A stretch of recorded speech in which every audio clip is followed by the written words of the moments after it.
You're dialed in to the Dawg Pound Podcast, your weekly shot of Cleveland Browns recaps, reactions, and rants with your hosts, Jon Drake and Chris Aiken.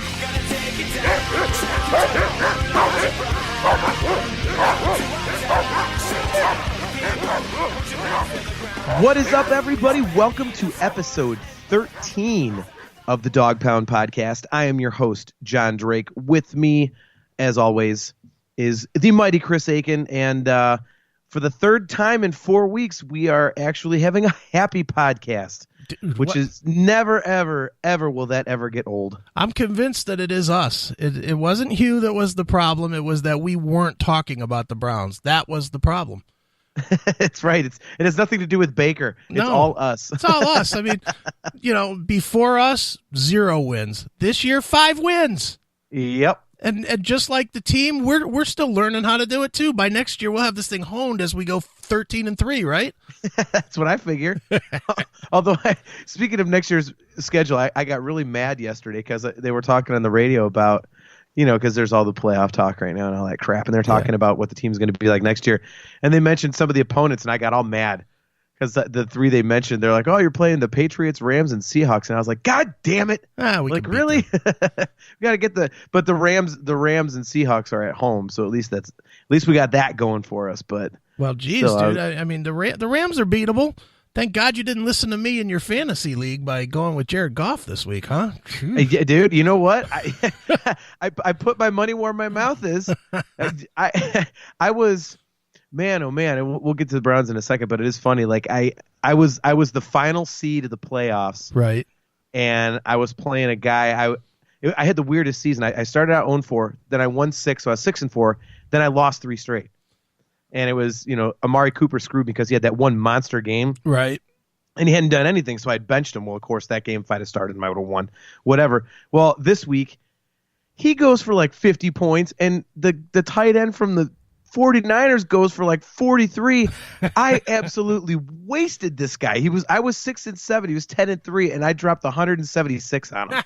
Nice. I just killed this guy, dude. My God! It's so funny though, because during the week you posted out there, and your post started with, "I don't usually do this, but I got to ask for some fantasy advice." And you had Baker, Cam. I have Cam Newton, Jared Goff, and Baker Mayfield. Yeah, and me with my brilliance in football analysis, I said, "Oh, you can't lose with Goff. He's had 30 points every week. You can't lose with Goff." Goff was what, 5 for 40 with like 4 picks or whatever this week against the Bears. I swear he might have had like a negative point total. Yeah, he had like the worst, -1 or something crazy like that. He had by far the worst game he's had as a pro. They were saying, it was kind of like when he was back, in his rookie year. Yeah, it was bad. Yeah, was. Oh God! But of course, I'm the one that said, "Oh yeah, bench Baker, bench Cam, go with Goff. Can't lose, can't lose." Right? Idiot. Yeah, he actually did. I'm looking at it right now. He had negative points. He had 180 yards, 5 rushing yards, and 4 picks. He had negative 1 point. Oh my God! Yeah, so much. Yeah, and then Amari Cooper had 58 points. Oh my God! George Kittle had 43. And holy gosh! So who'd you play as your quarterback, Baker? Yeah, I played Baker, and he had 16 points. It wasn't anything monstrous, but he had 16. Cam had 10, and Jared Goff had -1. So I made the right decision. Yeah, look at you, played it right by not listening to me. Right.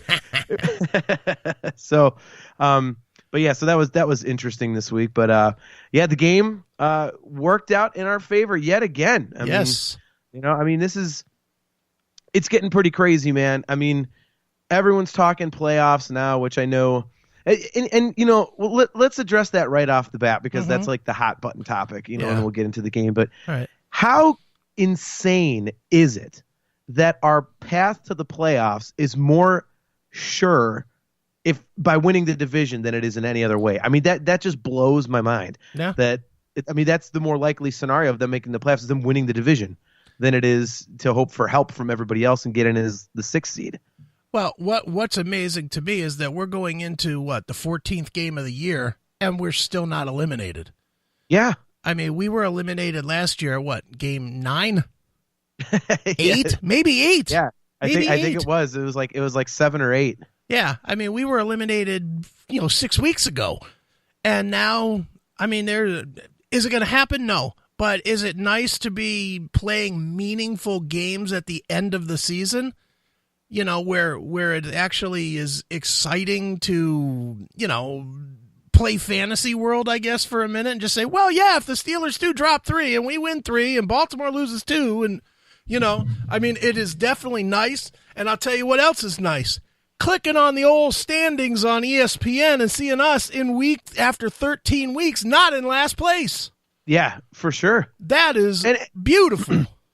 And the way the schedules are laid out, I mean, obviously, for anybody that hasn't paid attention to what does have to have, the Browns have to win out, and the Ravens have to go 1-2, and the Steelers have to lose all 3.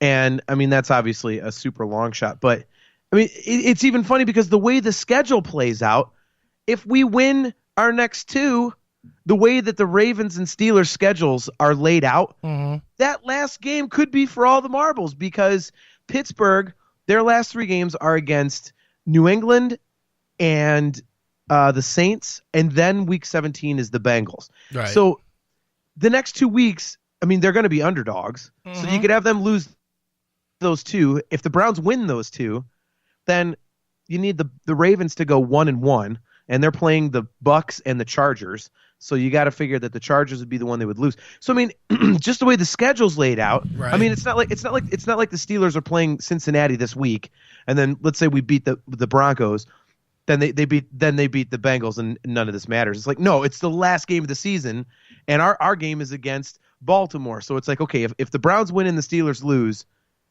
the Browns are the division champions. It's like, I mean, it's just laid out for like this game to potentially be absolutely like the biggest Browns game since, the playoff game in 2002 and the run game in 2002. And then the last game of the season in 2007. I mean, right. It's something to actually watch instead of a mock draft board at the end of a Browns season. All right, I'm going to play this one-time hypothetical because it's not in my nature, but it's just because I got to ask you. Sure. Let's just say, sake of argument, everything goes right, and the Browns make the Super Bowl. All the way to the Super Bowl. I'm just saying they somehow beat the Patriots and beat the whoever, Chargers or Chiefs. Houston or whoever, Chiefs. Whichever teams, and get to the Super Bowl. And I know this is miracle thinking here. If that miracle were to happen, do we forget the L guy from the basketball team? Is he become officially forgotten? No. I mean, he's never going to be forgotten. I mean, he's the best player that's ever played the game. And he broke a 52-year drought. We won't talk about him anymore till Canton. Or till wherever the Basketball Hall of Fame is. I don't even know where that is. You mean till he resigns here? He's not after three more seasons in LA. Stop it. I would put money on that. Stop it. But he's not welcome here. Please. Anytime the greatest player in the sport wants to come play for my city, he's welcome. That's fine. What I'm saying is, does Baker take all of his thunder? Oh yeah, beyond a shadow of a doubt. Do we put up a banner? Oh, dude. I mean, think about it. I mean, as popular as LeBron is, and as much as the city loves the championship, I mean, Cleveland's a football town. Yeah. So I mean, LeBron was the face of the basketball team. But if you have a guy that's has the Browns winning championships, I mean, come on, dude, it's a no-brainer. I mean, you remember the '80s? What Bernie Kosar was a rock star. Yeah. Are you kidding me? Dude, believe me, I think the same thing. I think if somehow it were to happen, especially in his rookie year, you might as well just put up a statue. Just tear the Tomey statue down, tear the Bob Feller statues down, just put up a big old Baker statue. Well, can we just tear down the Tomey statue in the first place because he didn't deserve one? Can we just do that? Don't get me. That's a whole nother topic for a completely different podcast. But I hate that statue. He should. That should be a Sandy Alomar Jr. or an Omar Vizquel statue. Stop. You gotta put the guy that's in the Hall of Fame. No, not Jim. My wife is my rock. Tommy up his. Yeah, well, believe me, dude. My old magazine had a cover once that called when the month that he left that said Toma Trader. Yep, dude. I hated him too. But to be fair, yep. I hated LeBron as well. So yeah, and I still very vocal about that. And I still haven't forgiven him totally. Thanks for the championship, but also thanks for fucking our team for however many years to come now. With all your 1 year deals, you dick. That's what I think too. But that's why I'm saying don't come back. Don't come back. Retire in L.A.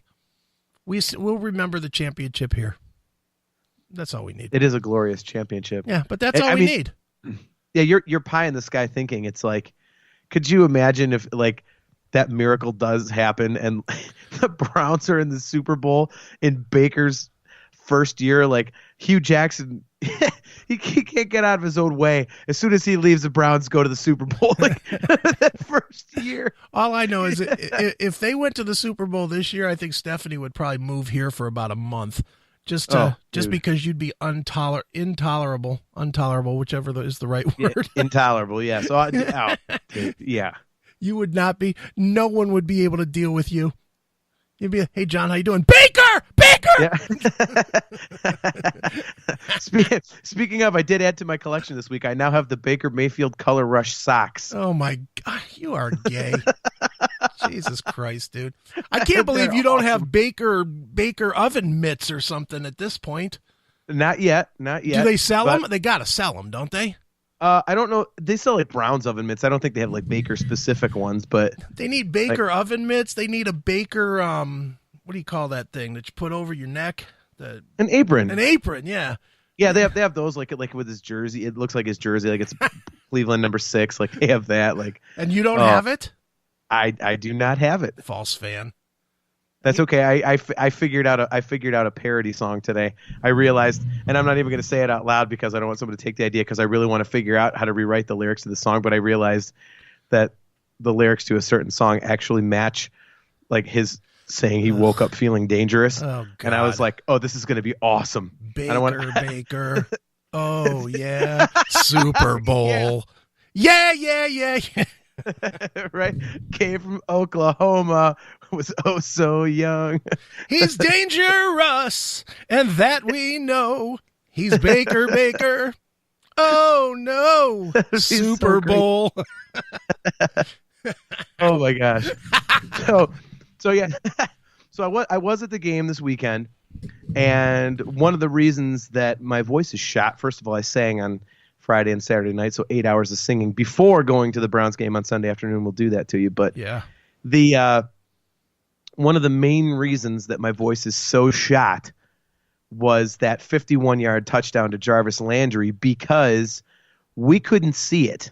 Okay. It was thrown into the Dawg Pound end zone, and as I've said before, my seats are 12 rows off the field in the lower Dawg Pound. And it was, if you're looking at the field from the Dawg Pound, we're on the left side, and the throw to Juice was thrown to the right side of the end zone. Right. And it was funny because, Mayfield's scrambling around, and all of a sudden he just heaves the ball, and every one of us go, oh, God, what the heck? Wait, why are they cheering? Oh, and then we saw the ref signal touchdown. We're like, what the hell happened? Oh my God. Like we literally couldn't see it. All we know is when he threw it, it was like triple coverage. We're like, what in God's name is he doing? And then all of a sudden the right side of the end zone just starts losing their minds and the guy signals touchdown. And we're like, what? So I was screaming my head off. And then they showed, and what shut me up was the replay. Right. Because man, when they showed that throw from like behind him, I just froze. I'm like, who makes that throw? Yeah, he really threaded the needle with that one, man. That was a great throw. It was unbelievable. Yeah. I'm like, what in God's name? I mean, at this point, I know, like, our buddy Bill Peters was making fun of me our first week of the podcast and everything. And, he still is. At least, don't worry. He still is. Well, that's fine. But, make fun of me all you want for being a Baker honk. At this point, you can't deny that it's not. justified to be a fan of the guy. Maybe I take it a little far, mostly for humor's sake. Yeah. But I mean, if you're not a fan of Baker Mayfield, I don't know what the hell you're watching. Oh, well, dude, I think everybody in this town is definitely a fan. You know what it really is, I think, in this town, and I'm one of those guys. I'm one of these guys. So it's I'm pointing the finger at myself as well as so many other people. We've been let down so many fucking times that it is very, very hard to accept that this guy is the real deal. No matter what he does on the field, no matter what the outcome is of his play, I cannot stop. I still don't watch him come out on the field and think, okay, something bad is not going to happen. It's been so many years, and we have had it so ingrained that our quarterback is going to be Johnny Manziel-ish, that seeing an actual quality guy with as little experience as he has just doesn't feel like I could just be all in yet. You know, it doesn't feel like I could accept him as Aaron Rodgers or Peyton Manning, or, you know, feels more like a good game from Eli Manning. You know, it's like, okay, that was good, but something bad has got to be around the corner somewhere. Sure. You know, and I know that the only way that goes away is by what's happening now. Increased number of wins, increased play, the more than anything, and the thing that I think Baker is continually doing. He's playing great. There's no arguing that he's playing great. But the one thing that he is really doing is really elevating the play of these average guys that are around him. Yeah.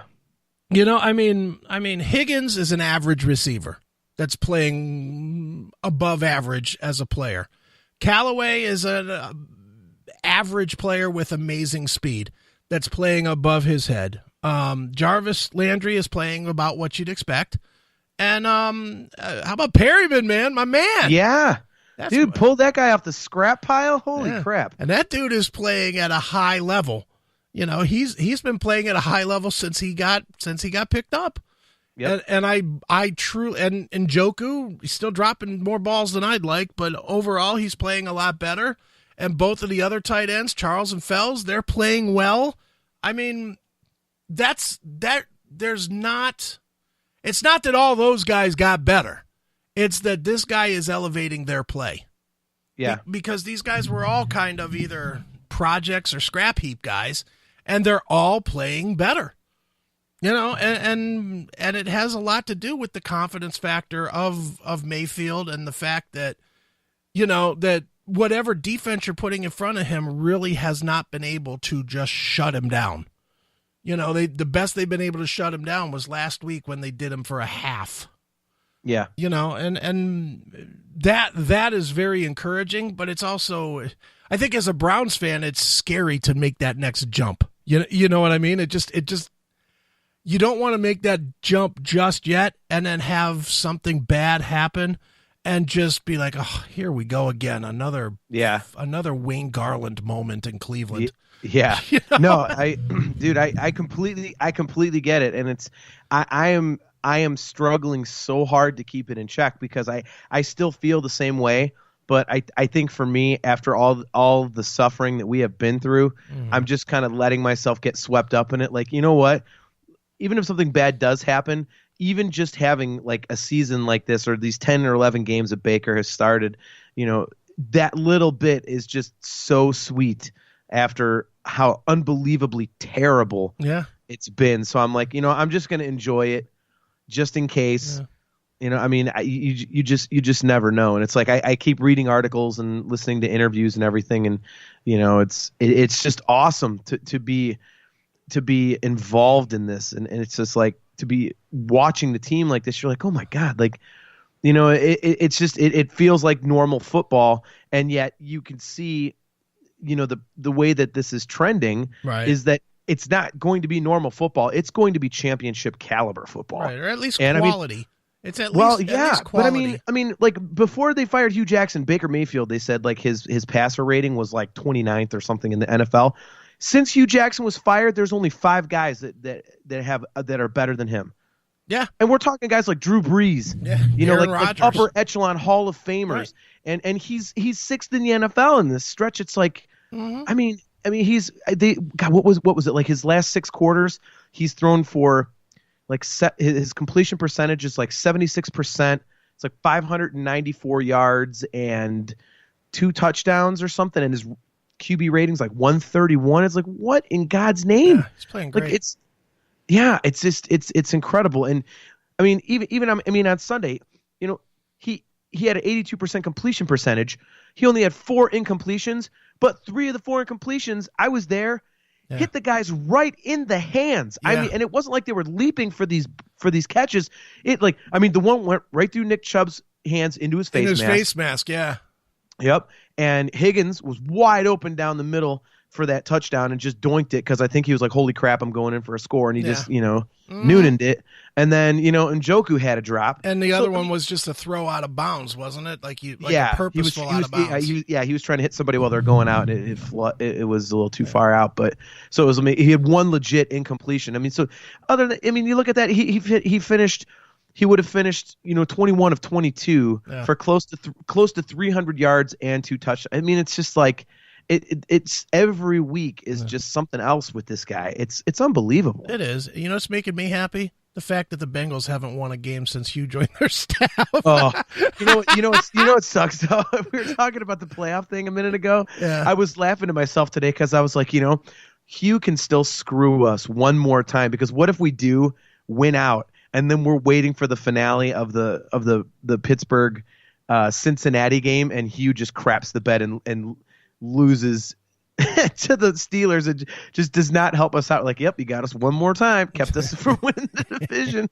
Well, I don't know that Hughes. I really don't know that it's in Hughes' capability to fuck anybody over with a win. So, I don't think that's in his capability.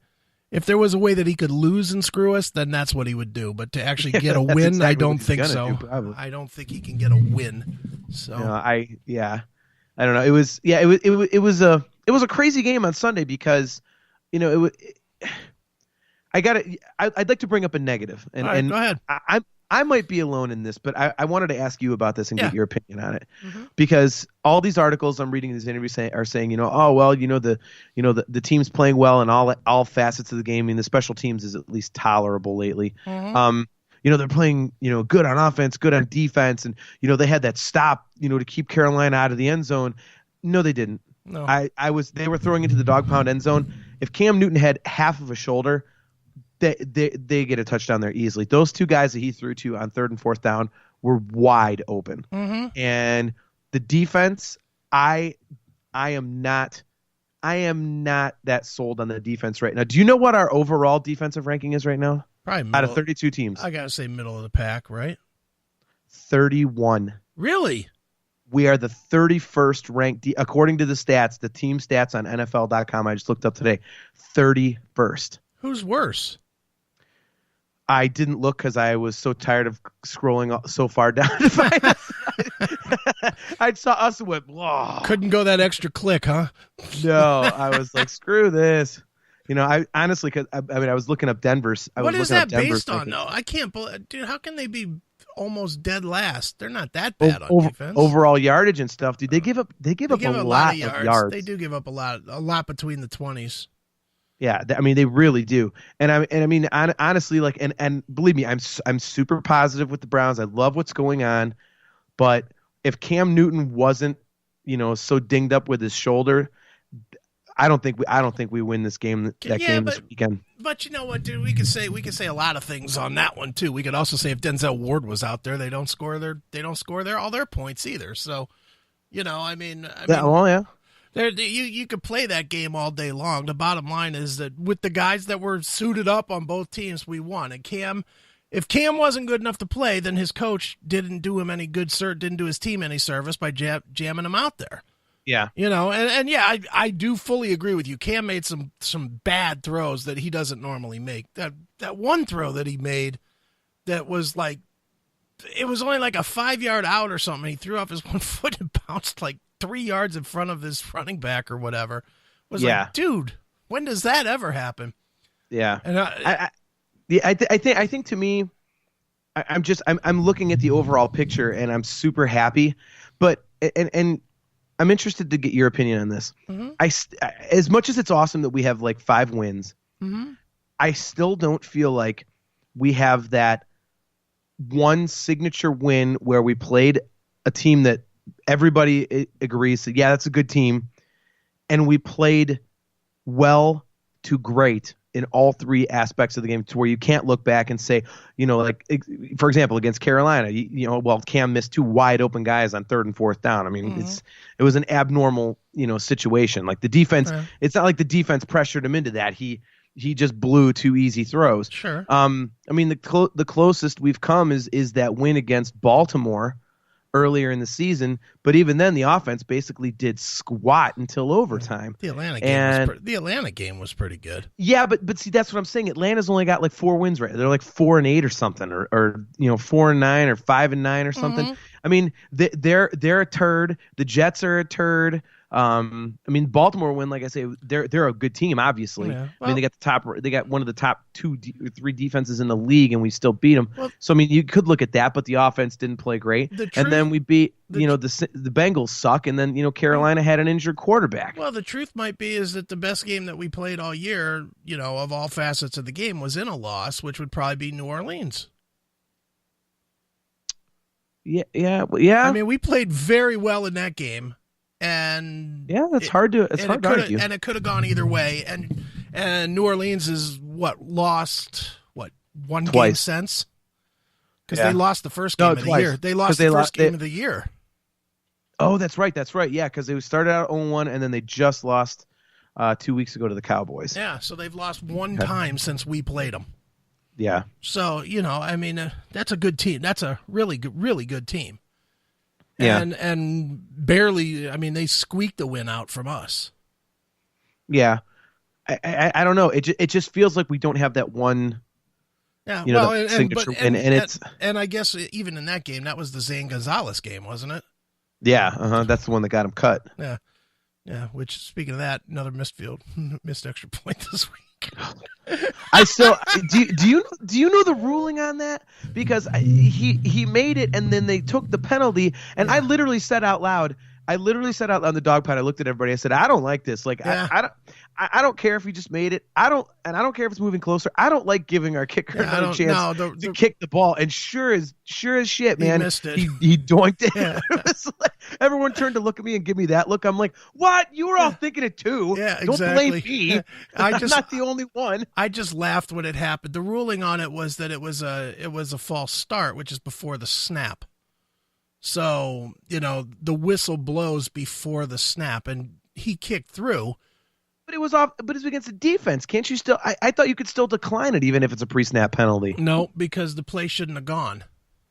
In extra point land, in whatever they call that, the play, the ball's dead. The ball's supposed to be dead on a neutral zone infraction. The ball's supposed to be dead. So that's why they, believe me, dude, when it first happened, my brain was instantly like, why are they taking points off the board to get the same point again? If they changed up and went for 2, then it would have made sense in my head, but to take it off just to kick it again in the way that Cleveland has gone this year, believe me when I tell you, there was nobody thinking that was a good play. And they showed, I mean, you were at the game, but they showed Gregg Williams vehemently arguing that we should have been able to take the points. Yeah, exactly. Gregg Williams looked like he was gonna blow his stack because they were like, no, he's got to kick it again. Right. Nobody wanted that. No one in that stadium, no one watching that game other than fans of Carolina wanted to see that kicked again. Yeah. Yep. And dude, you just had to laugh when he doinked it off the thing. You just had to laugh, and just like me and you were texting back and forth, and we both knew it was going to be a miss. Yeah, we both knew it was going to be a miss. We still have that little bit of Cleveland luck we have to get over. Yeah, we were like, this is just not gonna. Dude, I didn't even watch the kick because I knew it was going to be a miss. I got up and went and got a drink because I was like, I'm not I'm not gonna subject myself to this. They got 23 points. They have to re-kick. You're like, I'm gonna go get some nachos. You come back. You're like, I know it's still gonna say 23. Sure enough, it does. I'm not even gonna look at the TV. I'm just gonna turn around and go, God damn it!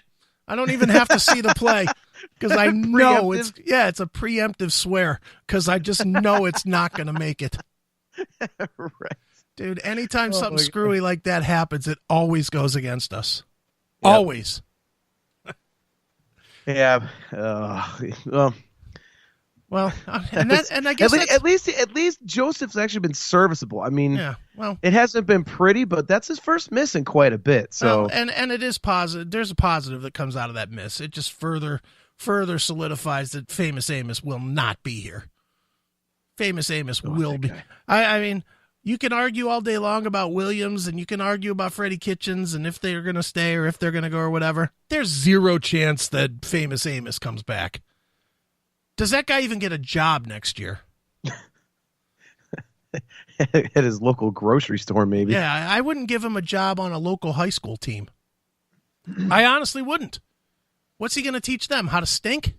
Yeah. I'm going to teach you proper techniques from an NFL coach. Dude, can we have a word with you, please? If he can't teach pros how to act like pros, guys that have been coddled for their whole life, what's he going to do with a bunch of kids that are more worried about getting laid and getting their algebra homework done? He's not going to be able to do it. Forget it. Well, speaking of coaching, it's getting to be very interesting. I mean, personally, I think if they do win out, even if they don't win the division, if they win out, Williams goes 6-2. I don't know about you, but I think you have to keep them. And the one that I think if the offensive trend continues, I think there's no way you let Freddie Kitchens go. I think if you want to hire another head coach, that's fine, but you tell him Freddie Kitchens is your offensive coordinator, period. I mean, because Baker's obviously responding to what he's doing, and the whole offense is responding to it. And I don't know why you rock the apple cart. And unless you're hiring Lincoln Riley, I don't see why you would get rid of Freddie Kitchens at this point, because what he is doing is, I mean, it's working very well. And especially when you extrapolate this out, and next year with Baker with the season under his belt, he's got that experience. And then they're obviously going to add some talent to the offense to get him some more weapons. I mean, imagine what they're going to be able to do then. So, I mean, where do you stand on that? You know what? I've really I thought about it this week, because every single time I turned on talk radio this week, that's all I heard was, got to keep the coach, got to keep the coaches, and the more I'm thinking about it, the more I'm not. I mean, before I would have given it a 0% chance that either guy comes back. Now I'll give it like a 10% chance that either guy comes back, and more like 5% for Williams and 15% for Kitchens. But that being said, it's hard to tell, because we don't know. It's easy to say, well, this is what we see, and this is that, and this is this, and and that's fine. But we don't know what the other guy has in mind either. What's to say that Lincoln Riley doesn't convince, I don't know, I'm going to make something up that's not going to happen, but what's to say that he doesn't convince Sean McVay to come over with him? I think we have to see what's on the table before we start making a judgment yet. Because there's a lot to it, man, and there's a lot more to it than just what we're seeing on the field this year. You got to look at the whole psychology. You're saying Lincoln Riley, so we'll use Lincoln Riley as an example. Is he going to have the same interaction that Gregg Williams does? Or did Gregg Williams say, look, we're in this for 8 games. You do your thing, I do my thing, and I'm going to leave you alone. Where the next guy might not say that. The next guy might want his fingers in the pie too. And if you're not comfortable with that, then what do? Then you've got a Hugh Jackson, Todd Haley situation again. It's kind of hard to just say, just from what we're seeing on the field, because no matter what Kitchens is doing on game day, the reason he can do that on game day is because of the relationship and the type of style that the current head coach, who's fighting for his life, is giving him. You see what I mean? Yeah, totally. The next guy's going to be guaranteed 3 years worth of money, so he's going to have a different approach than this guy that's like, man, I might get my NFL feet back in the water again. After NFL Gate or Hit Gate or whatever they called that back in New Orleans. Bounty Gate, yeah. There's different reasons that these guys have the freedom or lack thereof to do what they're doing right now. And I don't think it's fair to say that Freddie Kitchens, what he's doing now, will be the same as what he's doing next year with Lincoln Riley or John DeFilippo or whoever, McCarthy or whoever it would be. So I think we got to kind of wait. And I know it's good fodder for talk radio, but I think the sensible approach is to trust in what John Dorsey is doing. If John Dorsey wipes these two guys out, while we're happy with what we're watching this year, what are we more happy about? The players that he's put in place with the skill sets that they have, or the fact that he's been able to make do with the coaches that he was handed before he got here? See what I mean? Yeah. Totally. And it's a different, who do you trust more, John Dorsey or Freddie Kitchens? Yeah. That answer might change at the end of the season. I don't know. I've come around to the line of thinking that if let's say the Browns do win out, which I know is a long shot because, to beat Denver and Baltimore is going to be a difficult task, but sure. If they do win out, I think you have to keep Kitchens and Williams. You have to, make them permanent in their current positions, because there is an energy, there is a vibe, there's a swagger building with this team as it's currently constructed, the way it's currently being coached.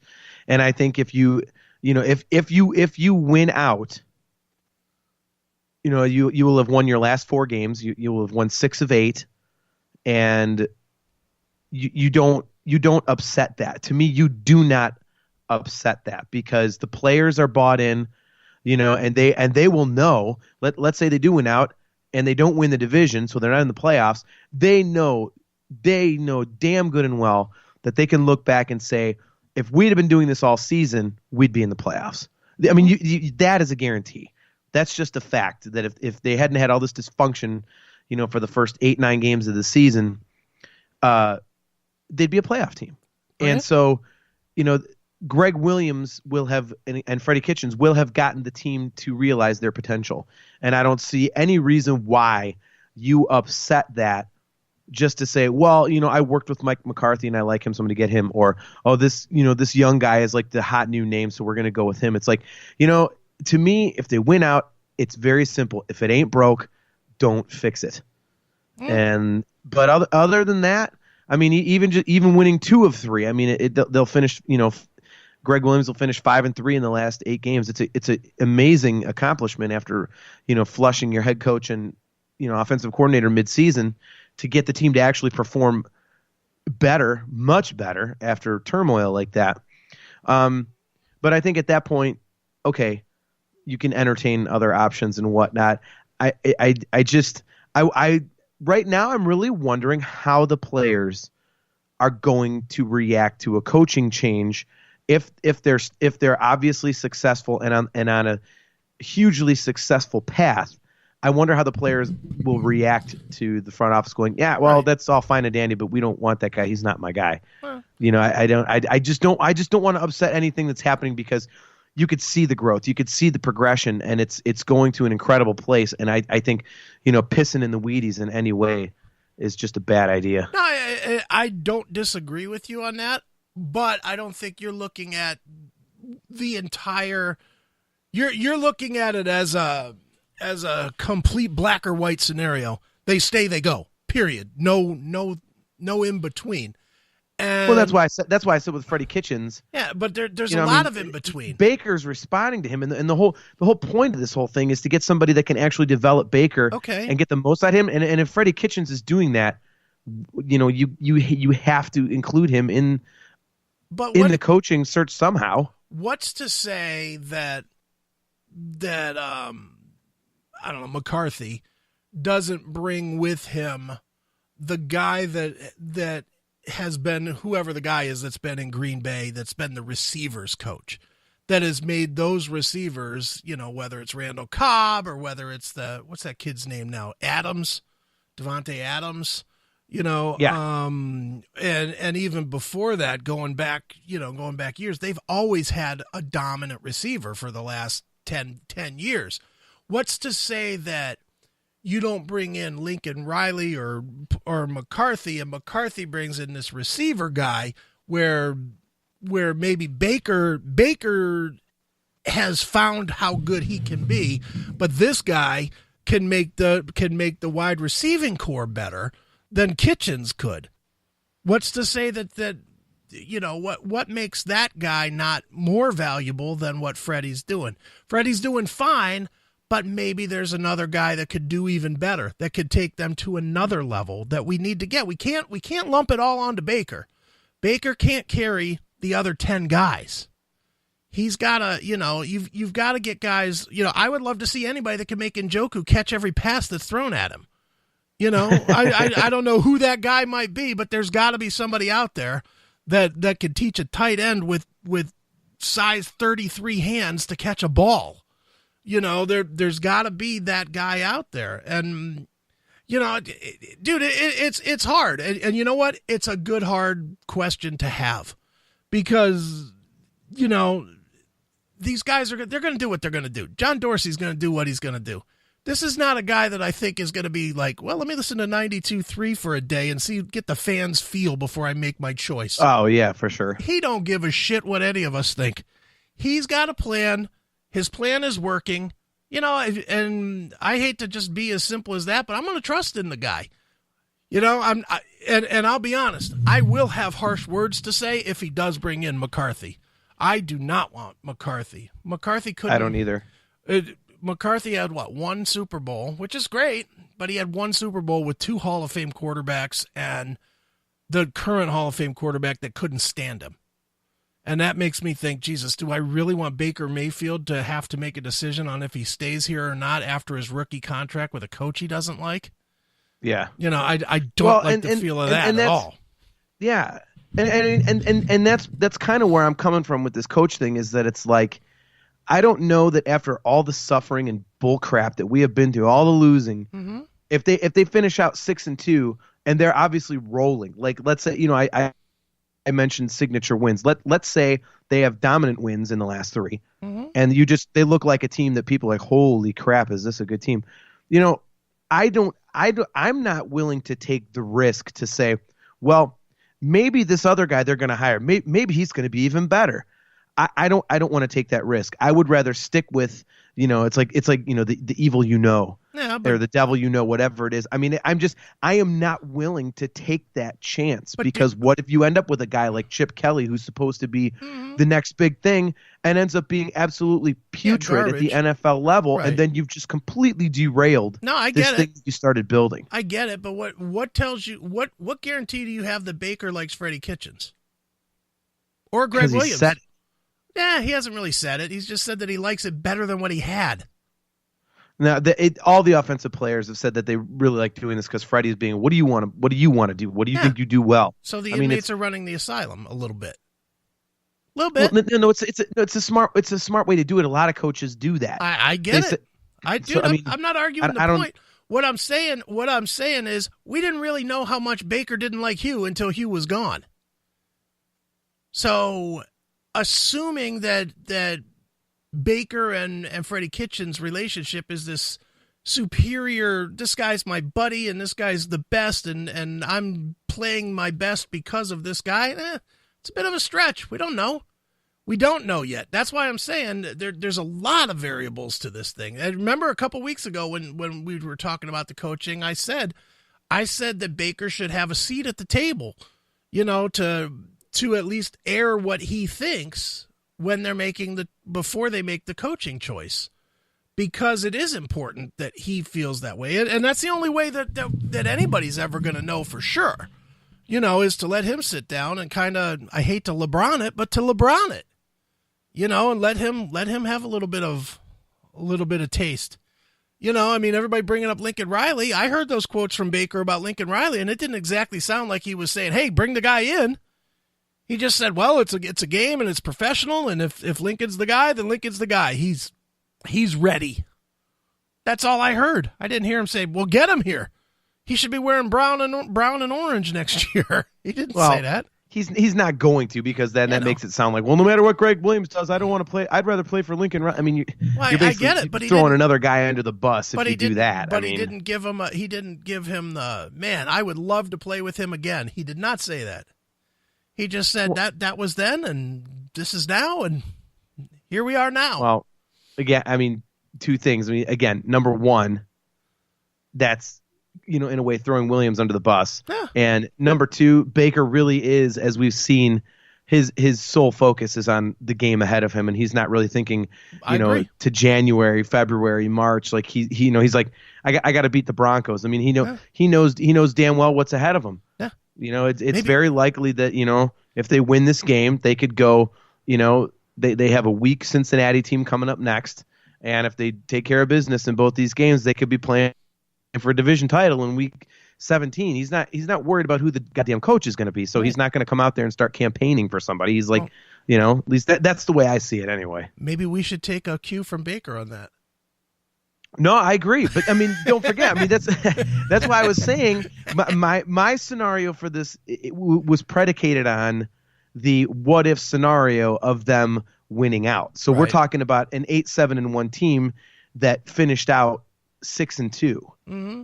So that's what I'm saying. If they finish out 6-2 and they win their last 4 games, and dude, let's be honest. If they make the playoffs, I think there's no way you can't. And I don't care how you do it. After you finish 0-16, if you have a coaching staff that wins a division title, you do not get rid of them. Well, I agree with that. I think it would be it would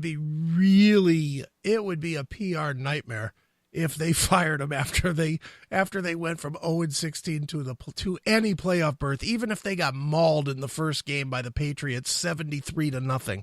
Yeah. It would be a PR nightmare. You'd be playing the Chargers. And it's and that's we've already seen what happens when we play the Chargers. They whooped us pretty good. Yeah, seriously.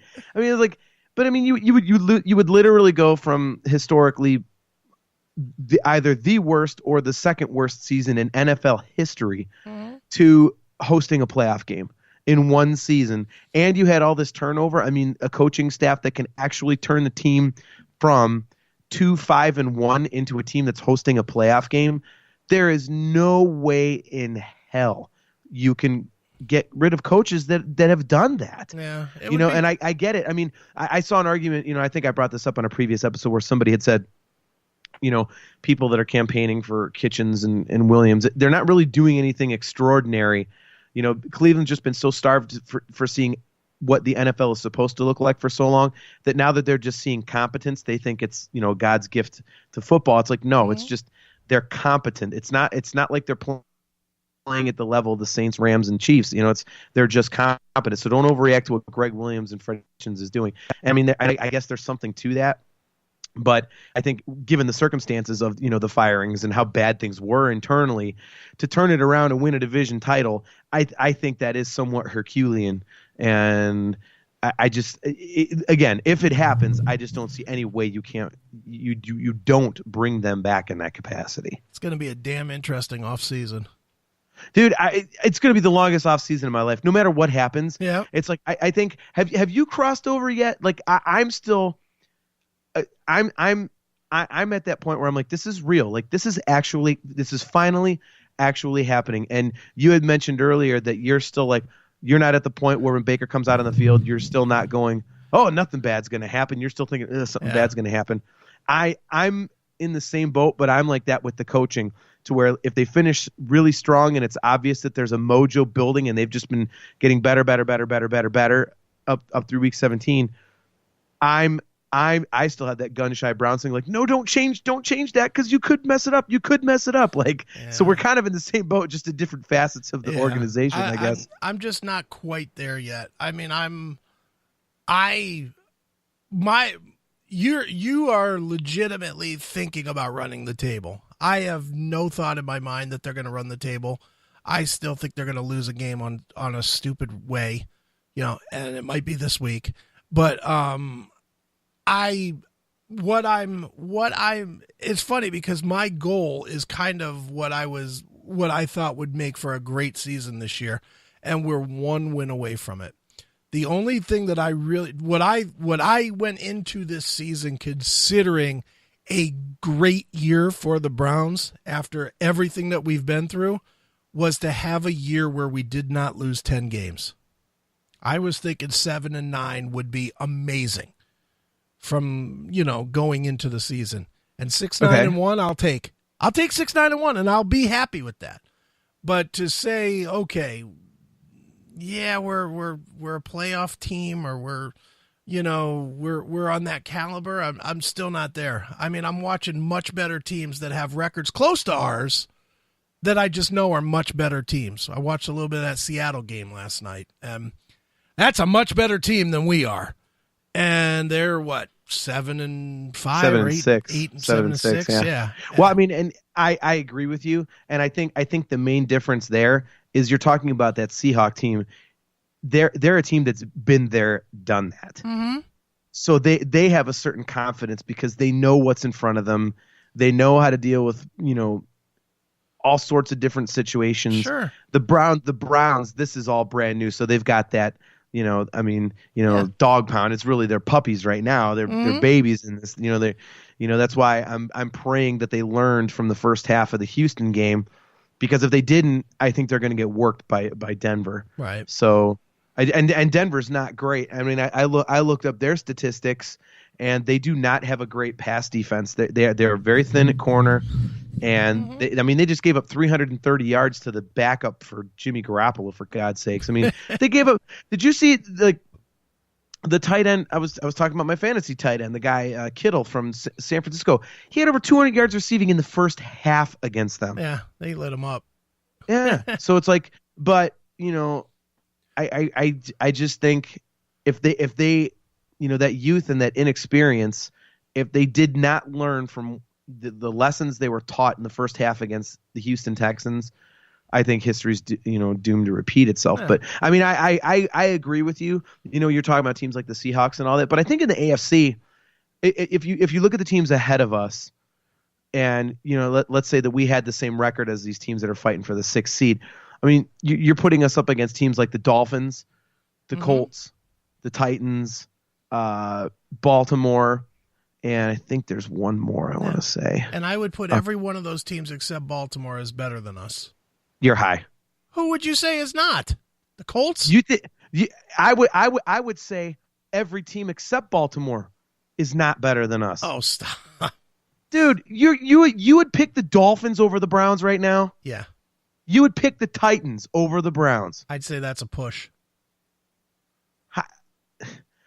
How could you pick the frigging Miami Dolphins over the Browns? They suck. They don't suck. They're a solid team. Yes, they are not. They have lucked into some wins. What's their record? What's their record?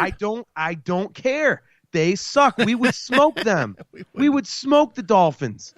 Tannehill versus Baker? Give me a break. It's not only Tannehill versus Baker, though. Okay, then who else?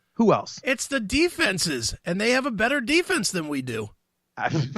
Doesn't matter. If their quarterback can't put points on the board, I don't care.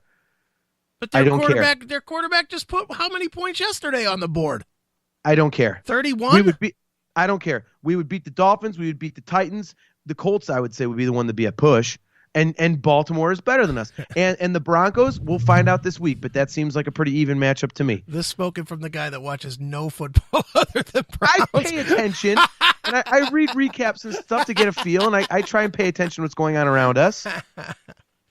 I think Dolphins, what the hell? I'm telling you, Give me a man, the break. Dolphins are not a terrible team, man. The Dolphins suck my ass. There's a reason that they were able to beat the Patriots, and I know it was on a miracle because play. of a goofy trick play. Yeah, but that trick play doesn't happen if they weren't in the game till the last minute against the freaking Patriots.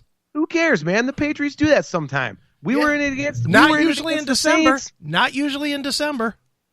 The Patriots don't lose in December, dude. The Patriots can't play down in Miami. Everybody knows that. That's been like Achilles' heel for them. When is the last time the Patriots lost in December? It's been years. No, it hasn't. It's been 2 days ago. Yeah, before that, it had been years. No, it has not. They do not lose in December. You're over exaggerating. I get your point, but you're over exaggerating. Look it up. The Dolphins are not good. Well, you can't say they're not good. They're better than we are. No, they're not. They've got a better record than we do. Only their record says so. Okay, only their record is what anybody's going to take to the playoffs or not. Okay, that's fine. I'm still not buying it. If you put the Browns against the Dolphins, the Browns beat them. That's what I'm saying. And I don't think you can deny that. Well, under that theory, we should be 12-4. How? Where is that coming from? Because I mean, looking at the season this year, who would you actually say that we should have lost to? The Saints? Who else? Legitimately, usually the Steelers. So there's 2 losses. If we're making the assumption that Baltimore's better, then there's 2 more losses. All right. And the Chargers and Chiefs, so there's 7 losses right there. All right. So then they should be 9-7.